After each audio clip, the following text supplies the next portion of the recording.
President Johnson, Mr. Speaker, Mr. Chief Justice, President Eisenhower, Vice President Nixon, President Truman, Reverend clergy, fellow citizens. We observe today not a victory of party, but a celebration of freedom, symbolizing an end as well as a beginning, signifying renewal as well as change. For I have sworn before you and Almighty God the same solemn oath our forebears prescribed nearly a century and 3/4 ago. The world is very different now. A man holds in his mortal hand the power to abolish all forms of human poverty and all forms of human life. And yet the same revolutionary beliefs for which our forebears fought are still an issue around the globe. The belief that the rights of man come not from the generosity of the state, but from the hand of God. We dare not forget today that we are the heirs of that first revolution. Let the word go forth from this time and place to friend and foe alike that the torch has been passed to a new generation of Americans born in this century, tempered by war, disciplined by a hard and bitter peace, proud of our ancient heritage, and unwilling to witness or permit the slow undoing of those human rights to which this nation has always been committed and to which we are committed today at home and around the world.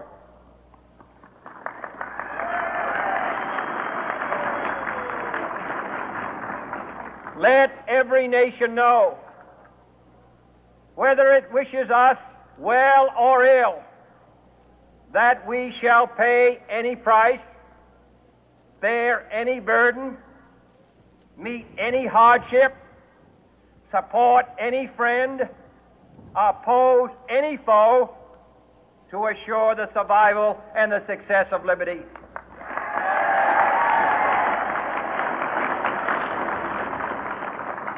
This much we pledge and more. To those old allies whose cultural and spiritual origins we share, we pledge the loyalty of faithful friends. United, there is little we cannot do in a host of cooperative ventures.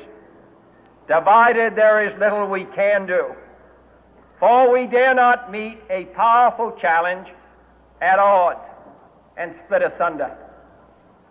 To those new states whom we welcome to the ranks of the free, we pledge our word that one form of colonial control shall not have passed away, merely to be replaced by a far more iron tyranny.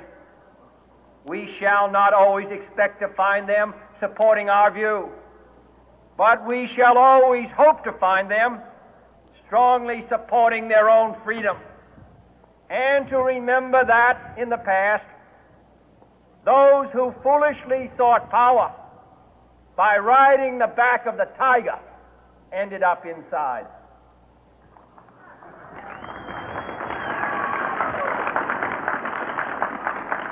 To those people in the huts and villages of half the globe struggling to break the bonds of mass misery, we pledge our best efforts to help them help themselves for whatever period is required, not because the communists may be doing it, not because we seek their votes, but because it is right. If a free society cannot help the many who are poor, it cannot save the few who are rich.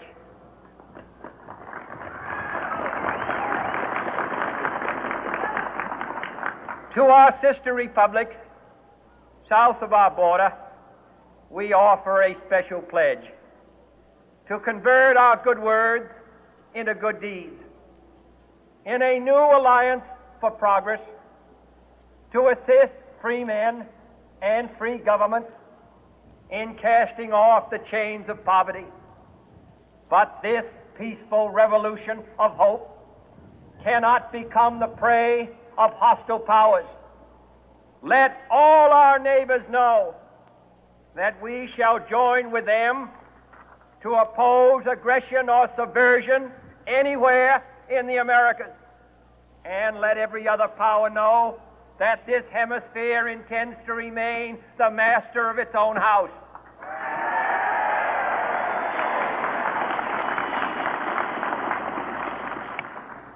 To that World Assembly of Sovereign States, the United Nations, our last best hope, in an age where the instruments of war have far outpaced the instruments of peace, we renew our pledge of support to prevent it from becoming merely a forum for invective, to strengthen its shield of the new and the weak, and to enlarge the area in which its writ may run.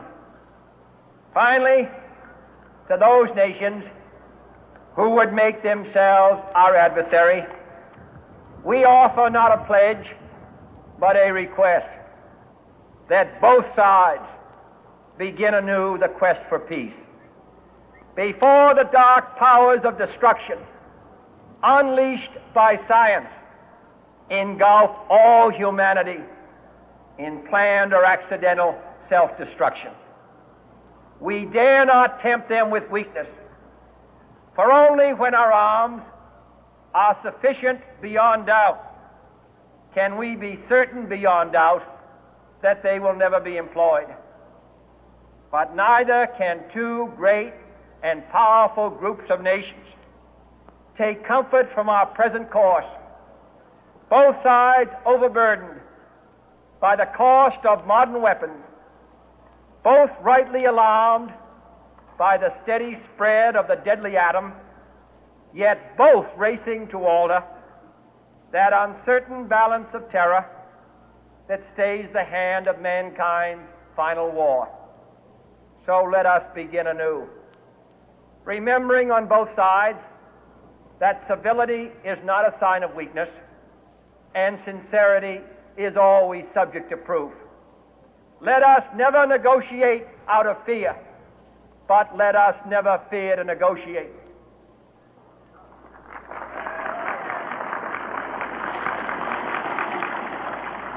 Let both sides explore what problems unite us, instead of belaboring those problems which divide us.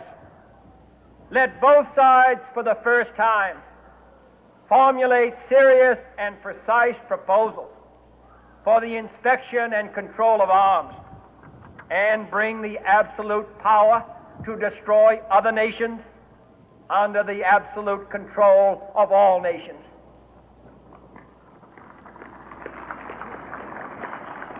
Let both sides seek to invoke the wonders of science instead of its terrors. Together, let us explore the stars, conquer the deserts, eradicate disease, tap the ocean depths, and encourage the arts and commerce. Let both sides unite to heed in all corners of the earth the command of Isaiah to undo the heavy burden and let the oppressed go free. And if a beachhead of cooperation may push back the jungle of suspicion, let both sides join in creating a new endeavor, not a new balance of power, but a new world of law, where the strong are just and the weak secure and the peace preserved. All this will not be finished in the first 100 days, nor will it be finished in the first 1,000 days, nor in the life of this administration. nor even perhaps in our lifetime on this planet. But let us begin.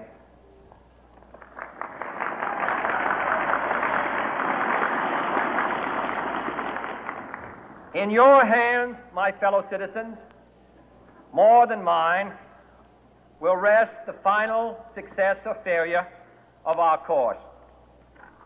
Since this country was founded, each generation of Americans has been summoned to give testimony to its national loyalty.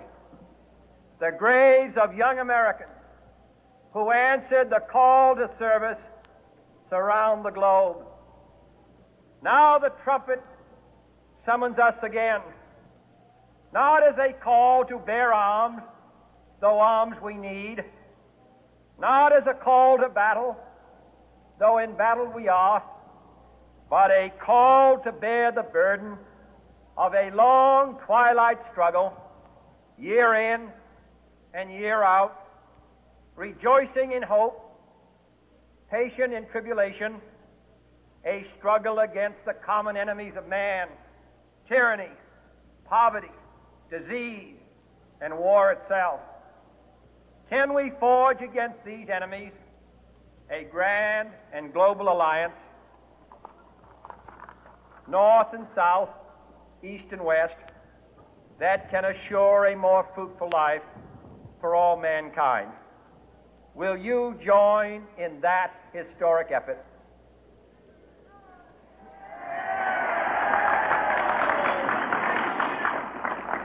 In the long history of the world, only a few generations have been granted the role of defending freedom in its hour of maximum danger. I do not shrink from this responsibility. I welcome it.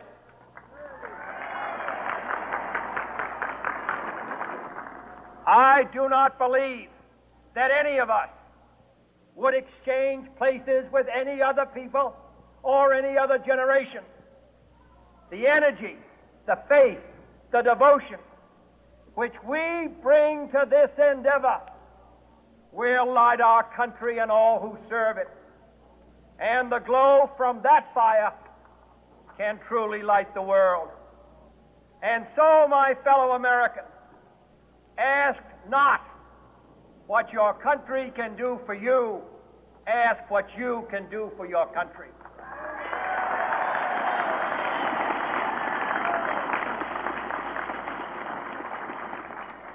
My fellow citizens of the world, ask not what America will do for you, but what together we can do for the freedom of man.